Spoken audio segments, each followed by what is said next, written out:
welcome to another episode of the Drop Hip Hop Uncensored Hip Hop Doggo. Today I have with me rapper, beautiful being, all-round creative, previous behind-the-scenes camera woman, Mimi in the building. What's up? How you doing? I'm good, and you? You're so tiny. I know. Everybody says this. Like in the pictures, you look like you're my height or size, yes. but like you're so, but it's cute. A tiny little bitch.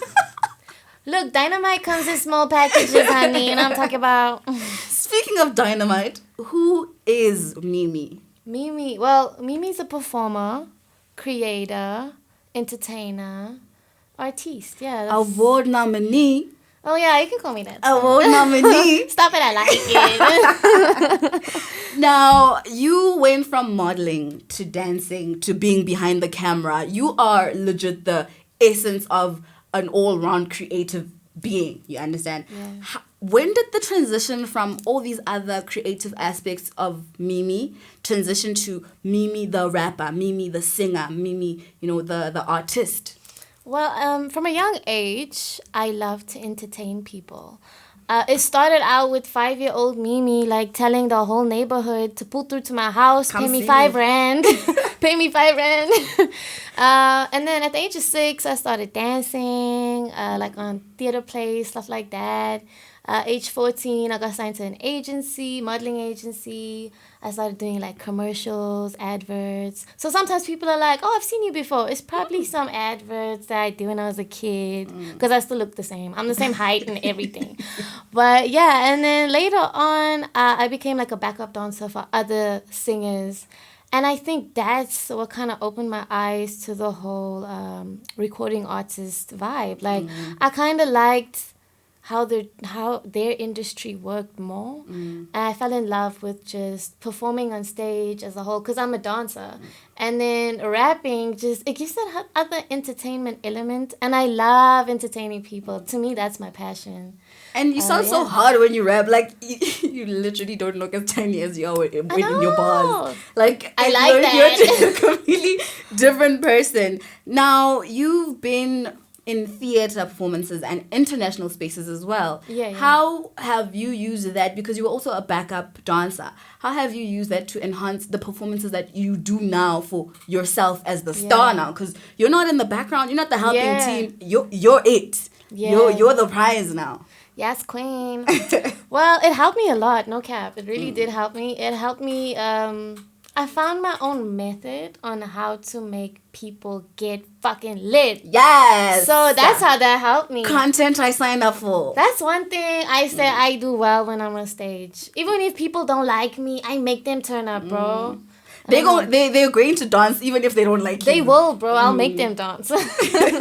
Now, speaking of making people dance, you have a song called Lil Savage, right? No, so my album's called Lil Sweet Savage. Yes, Lil Sweet Savage. So is that where the name came from? Because you're sweet as in size, or as in like your personality, but also you're savage because your rap skills are it. Well, actually, it's inspired by my dad. See, me and my dad are really close. Oh, you're a daddy's girl. Yeah, I'm a daddy's girl. He calls me like twice a day. We don't live together. And I don't know, he calls me his Lil Sweet Savage. Because he's like, I'm tiny, but I'm like a dynamite package, and I have a big mouth, and I say things that this little buddy shouldn't say. So yeah, he calls me, I'm his Lil Sweet Savage. Yeah. That's so cute that you actually got it from there. Yeah. I like that. Now, let's discuss the emotions when you were starting the concept of, this project, right? Yeah. What was going through your mind, and what was the goal that you wanted to reach with the songs? We're going to discuss the songs, but before you even got to the songs, what was your goal? What did you want to portray to the world? I actually did have a goal, which is good. Let's start there. Yeah. Step one. So, because I'm tiny, as you say, I'm a tiny little girl. Also, I look 16. I don't look 22. Girl, you look 12. So, yeah, I get that a lot. Girl, you look 12. It's sad. So, I wanted to come out with this, because my first album, I wanted to come out with a bang. So, to me, it was kind of like attracting people's attention. Because firstly, when someone sees me hop onto stage, they're like, oh, she's so cute, she's gonna sing. And then I hit some bars and they're like, oh shit, you know? So I wanted the album to give that kind of vibe, like, oh shit. So if you listen to the album, you'll see that every song on there is just bars. It's heavy, it's beastly. I think I have one love song and I have like one breakup song. Yes. But the rest is just like some lit shit. Because, yeah, that was the vibe I was going for. Speaking of lit shit, because when I listen to La Madrina and Dice, Hey. you gangsta as fuck. Thank you! Thank you! When I listen to these songs, I'm getting like a Griselda Blanco. That's You know what I'm saying? Girl, I love you. Girl, I love you. No cap. That's what I got. Like, when I listen to it, I'm like, this is some Griselda Blanco shit. This is some mafia type of shit. That's what you know? I was going for, bro. So Yeah. did you want to portray that gangster side of you? Yeah. And lyrically as well. That's what I you was going showed for. up. Like, you really, really showed up. Thank you, girl. I'm so happy that you got that. Because some people don't get, like, my referencing sometimes. So, like, La Madrina means the Black Widow. And that's what Griselda Blanco was called. The Black that was Widow. her mafia name, La Madrina. So I watched her movie.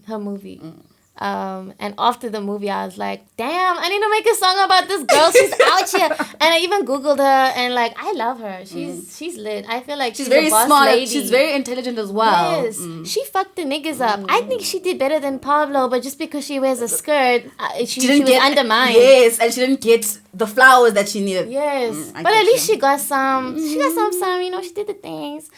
But yeah, she inspires me. No cap, she inspires me. Whole mafia inspires you. Yeah, I know that sounds bad, right? I'm gonna kill you. No, but I guess you like.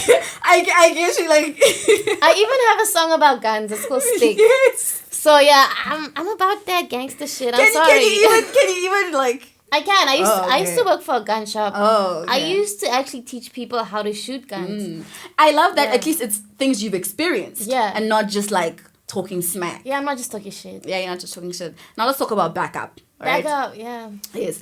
A lot of the times when you're in the industry, a lot of people don't want to back up from you. A lot of people tell you to have a backup plan. Yes. So, what was your feel, or what was the feel that you wanted to give out? Because with backup, I love that it's multifaceted. Yes. You can think of a backup plan. You can think of backup the fuck from me. You know what I'm saying? Yeah, So, what was your ideal, feel with that you that. wanted to give them? So I was in studio and I actually chose the beat first. And while I was listening to the beat, I thought of the flows that went with it. And then I like to think of flows first and then the topic. Like that's kind of like how I go about it.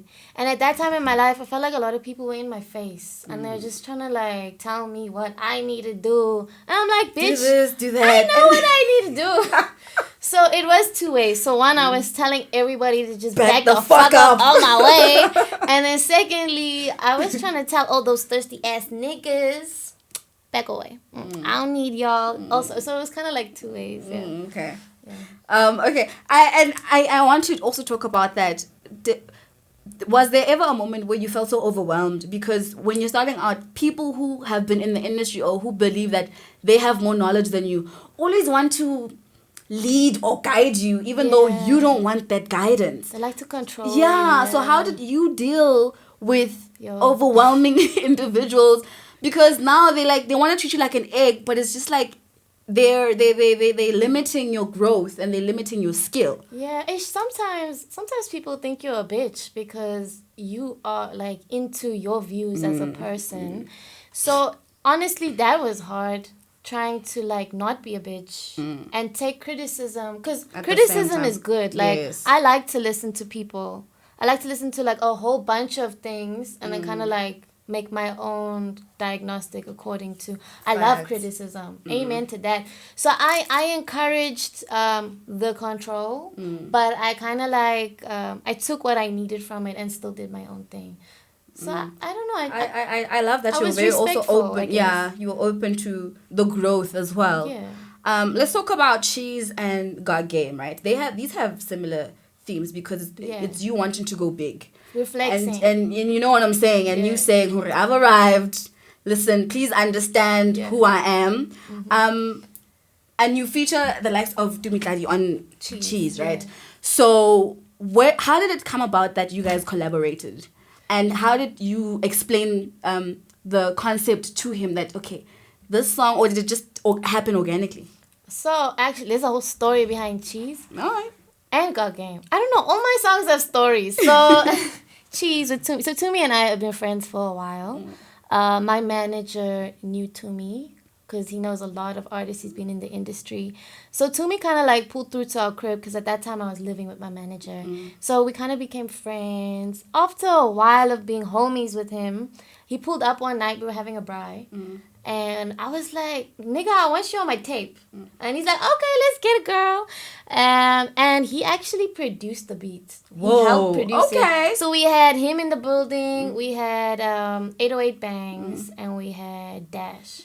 So, and Diz. Like, all four of them were in the studio. We were having a braai. It was my friends. But it was just like, a casual thing that turned into a creative space. And then they were like, to me, it's like, hey, I like these beats. He has, like, beats per minute. Like, he likes, specifically. Like, he knows his shit. Like, he's been in the industry. And I love learning from him. So, he helped make the beats with Diz and 808 Bangs. And then after they made the beats, we sat down. And I was like, I think we should make a track about money. Because I think that would be lit. Also, manifest that money. Yeah, I think songs are like prophecies, no cap, girl. So yeah, I literally put shit in my song sometimes because I'm like, I need that. I'm put that in there. So yeah, and it just came about that he wrote the chorus first and then the verses pulled out. And then it was organic. Yeah. I also like how casual it was. Because sometimes when you ask people to collaborate, it's like, I don't know you like that. Yeah, he's so cool. He's a dope person. But I like that you guys had that organic, approach. So now you have other features as well. Yeah. Did you approach them? And if you did, how do you decide or how do you approach who you want to work with?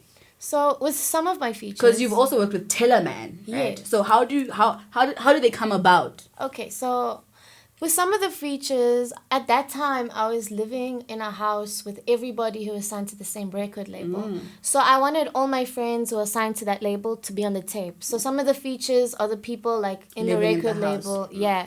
And then the famous features, some of them are just friends I have, like Vegas Caesar. He's a homie I have. So he would like sleep over sometimes. And then we just like make music. So his features came from just organically having fun as friends. But like to meet Claudia, I asked him. And then Teleman and Crowned Young with Superstar Status. Yes. That wasn't like planned. They pulled up because they wanted to get tattoos from a homie of mine at the crib. It's a full house, ne? Yeah, yo. It's a market. We don't live together anymore. But but at that time. Bro, it was lit. It was lit. But they were getting tattoos in the studio, and I was actually playing them my tape because it was about to come out, and we were all like bobbing heads and shit. And one of my producer homies, they pulled out like an archive of like beats that they had. K-Bizzle. He pulled out an archive of beats. And Lasty, Teleman, and Crown, they were in the building. They were listening to the beats and they were like, I want to work on this, I want to work on that. And I think just while they were busy with the tattoos, you were also in your mind. I was like, hold up, do you want to work on... Focus time. Focus fun. I kept quiet, but I was scheming in my mind. And I was like, okay. You were a little savage. Okay. You were a little savage, all right. They actually made a track. And I was there, I was chilling, I was vibing with them. And then I was like, I'm hopping on this shit. And I hopped on it. And you hopped on. And it was a hit. Yeah. Like instantly. Yeah, that's actually probably my favorite track. It's one of my favorite songs one of my favorite songs you've dropped actually. Yeah. Because it's very fun to listen to. That's what I like. Yeah, it's very fun to listen to.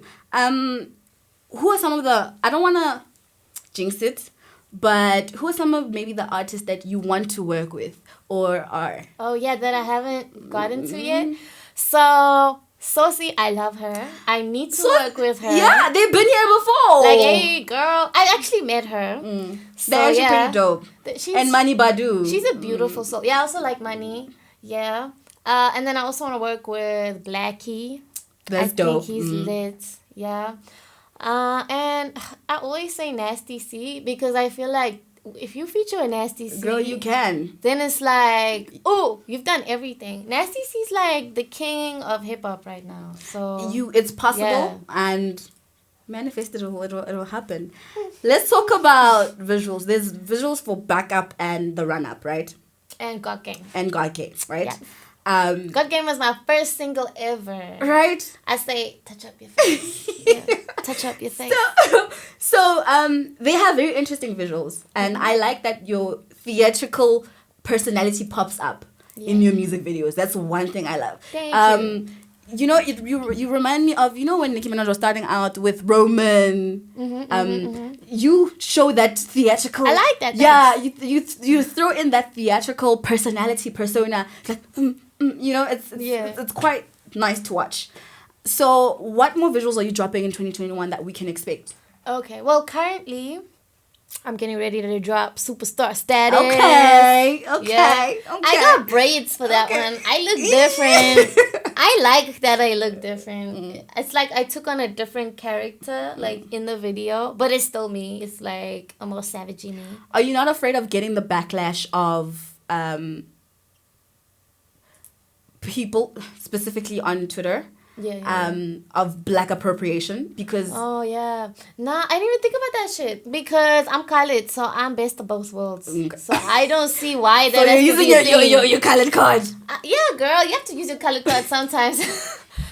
I'm everything. I'm the medium, you know. Yeah. So are you prepared for that, or you didn't really? I didn't really think about that because I'm South African and I feel like. It's fine. I mean, Americans get the braids and the things, so why would it be a problem with me, you know? If you're good with it, then listen. So you're signed, right? Yes, I'm signed. Did you sign a 360? Is it a 360? Is it a licensing deal? Is it? Yeah, I'm signed to Ladder Levels Music. Okay, so what type of deal is it? I'm trying to find out. It's man. Okay, is it how long is your contract with them? Let's start there. It's pretty long. How many years? I got 2 more years left with them. Okay. But it was a 5-year contract. Okay, not too bad. It's pretty long. I mean, most contracts are like 6 months long. So it's a very long contract.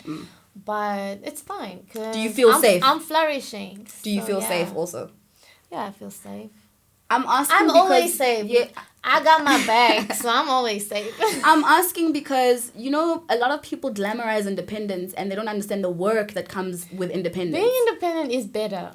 Yes, it's better, but it's more work. Yes. So there's other ways to go around being independent, but also getting that help, you know, from communications agencies and companies and record labels. Yeah. So with you, as long as you feel safe and when you got your own back and you know that, you know, you're racking it up, then I support that hustle, because people also need to know that even if you're signed, it's not always a bad deal, because there's this whole story of if you sign, you're doomed. Yeah, it's not always the situation, because at the end of the day, if you're signed or not signed, it's about your mindset. Like, you're the reason why you're gonna get it.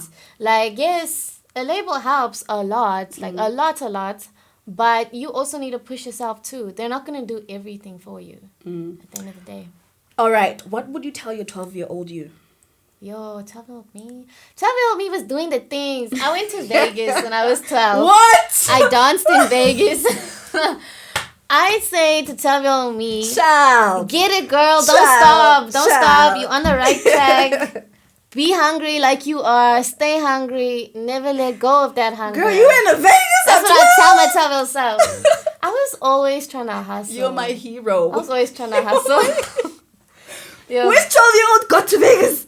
This one. I actually had my 13th birthday in Vegas. Hectic. Yeah. I went with my dad. My dad took me. Your dad is a goat. Like, he is. He really is. He's a goat. Like, La Cabra means goat in Spanish. I'm the La Cabra. Oh. Okay. Where can people follow you and book you? Before I let you go, we're going to play a young game. At it's _Mimi's_universe for Instagram. And then Twitter, it's Mimi SA. And Facebook, just Mimi. And YouTube, Mimi's Universe. Okay, Mimi. Yeah. Pick this or that, right? Okay. Cheese or God Game? God Game. Superstar or backup? Superstar. Okay. Dumitladi or Teleman? Hey, I'm homies with Tumi. So I like to say Tumi. Just association. That's why. Let's say Tumi. Ferrari horse or Diamond on Me. Pick one. Oh, that shit's hard. Those are my two favorite songs. I'd say Diamonds on Me. Bia or Danny Lay. Ooh, girl, Danny Lay. Girl, I pick Bia because it's a whole lot of money. But anyway, thank you so much for pulling up. Thank you. Thank you for coming. You're a queen. I love your nails. Thank you so much. I can't wait to hear more of your music. I can't wait to see more of your visuals. I actually can't wait to see you perform as well because now, the country's open. Don't forget to get a vaccine. Oh, yes. Get a vaccine, girl. When are we allowed to? Like our age group? September. Okay, next month it is. September. But you registered now. Okay, yeah, I'll get it. My parents have the vaccine and I don't. I didn't register. No, but they're older. Yeah, my mom's not that old. But my dad, yeah. My mom only got it because she works in the medical industry. Oh, okay. Yeah. So you're the black sheep. Yeah, me. I'm crazy. You were in Vegas at 12. Let me explain something to you. You're crazy. I come from a Muslim family, firstly. Does that explain how much of a black sheep I am? Yep. Quite well. Yeah. I'm deep in it. And that's a wrap from another episode of The Drop, Hip Hop Uncensored. You know my name is the Black Barbie of the hip hop game. Yes. Brintonson. Don't forget to follow us on all social media platforms, The Drop Uncensored, and do email us at thedropuncensored@gmail.com. If you know a rising star or a star shining in the hip hop game, do let me know. We'll let you do the things with them right here in studio. But from my heart to yours, it is all love. Until next time. Mahalo, everybody.